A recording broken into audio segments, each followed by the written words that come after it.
Hey guys, welcome back to the England series. So, we left off last time with the Royalists and Roundheads gearing up for the Battle of Turnham Green. And, sorry to disappoint you, but we can't exactly call what happened a battle. There were some cannon shots from both sides, but in the end, King Charles drew back and refused to make a charge. He wasn't ready to take London yet. Not under these conditions, at least. He turned on his heel and marched away to Oxford, leaving behind a very relieved old Robin. And in Oxford the king stayed all that winter, for, as you might know, wars are not often fought in that season. It's really hard for troops to sleep outdoors in the cold and snow, and oftentimes very difficult to get food for them as well. The Royalists spent the quiet, colder months in strengthening the city's walls against attack. You may be sure that their time there was not a dull one, though perhaps they might have wished it were more so. Queen Henrietta arrived that February of 1643. Ever since the previous summer, Henrietta had spent her time in the Netherlands trying to get help for the king. Her efforts to persuade the Prince of Orange and the King of Denmark to send soldiers had failed, but she had sold many of the crown jewels in exchange for guns. These weapons she loaded on a ship and then set sail for England. Her voyage was not without adventure. When at first she set out, a great storm arose and forced the ship right back into the harbor. She simply commanded the sailors to try again. But her astrologers, which are magicians who read the stars, tried to persuade her against it. There will be great disaster, they told her. You must stay in the Netherlands. But of course, no one tells Henrietta that she must do anything. If this brassy queen was not going to let a little weather stop her, she certainly wasn't going to listen to words. And it turns out her false prophets were wrong after all, for this second sailing attempt met with much better success, though not without incident, I will say. They were spotted by some Parliament ships as they neared the eastern English coast. The Queen's sailors managed their ship well, and managed to outrun them, despite being pursued all the way to Bridlington.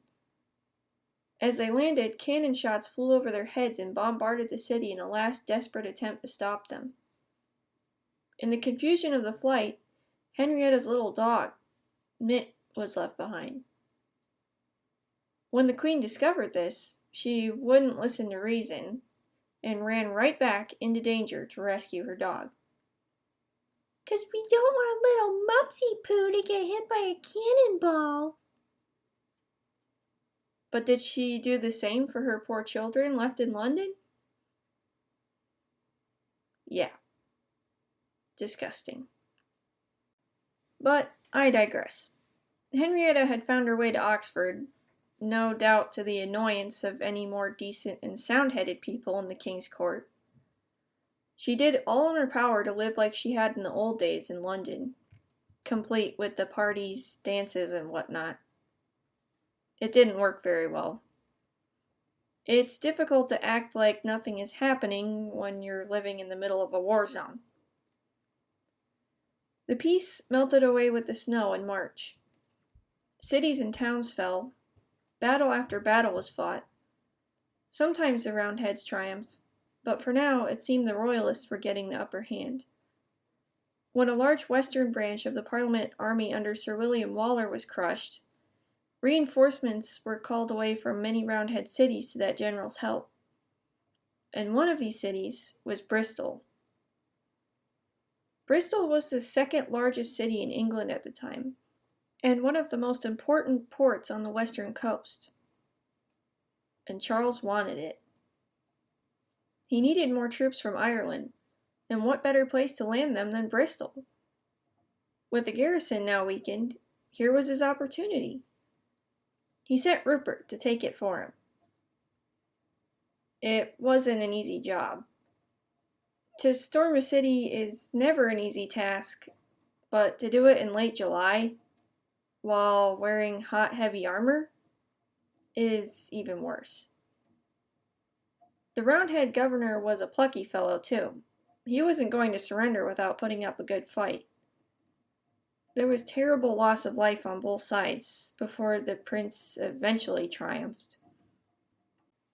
It would take me forever to tell you all the battles that were fought in the campaign of 1643, and it's not really necessary to know them all, but there is one that attracts our particular interest. The story of this one begins back in March. The king's army had surrounded and easily captured the town of Gainsborough, an important target as it guarded many of the main roads that ran south and north through the country, and the River Trent as well. Gainsborough remained under Royalist control until July, when the Roundheads launched a clever surprise attack and recaptured it.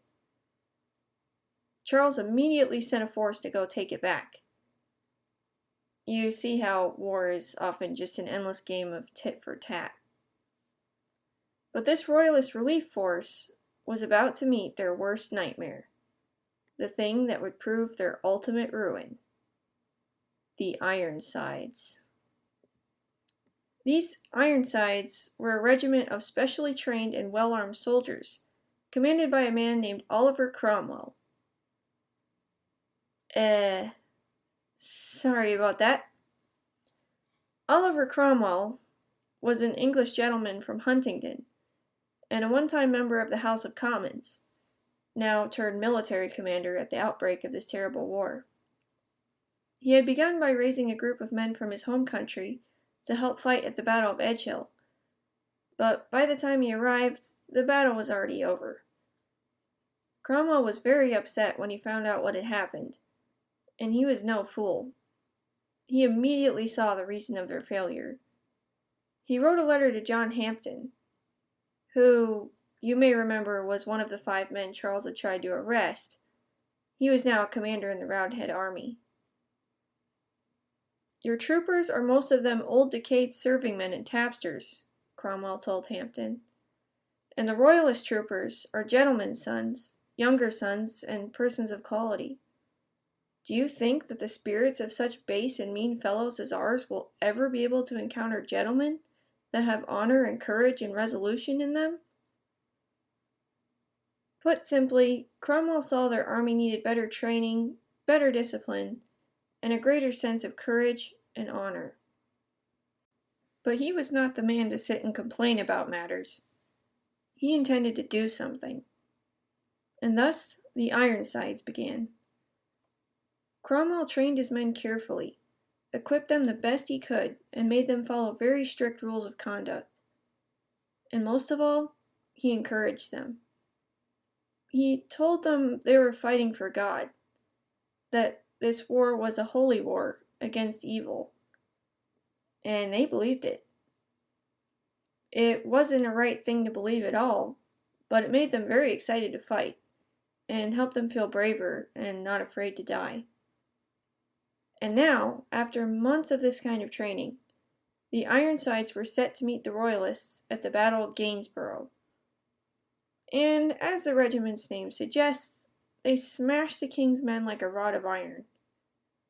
The young Royalist commander Charles Cavendish fell that day, along with 300 of his men as they fled before Oliver Cromwell's new invincible cavalry.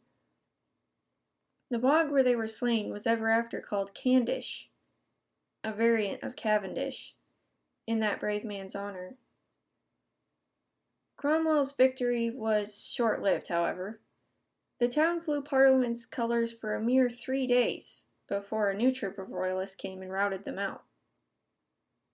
But his glory was yet unfaded, for the Ironsides covered the retreat of their fellow soldiers beautifully, saving much confusion and loss of life. Perhaps Rupert was at last to meet his match.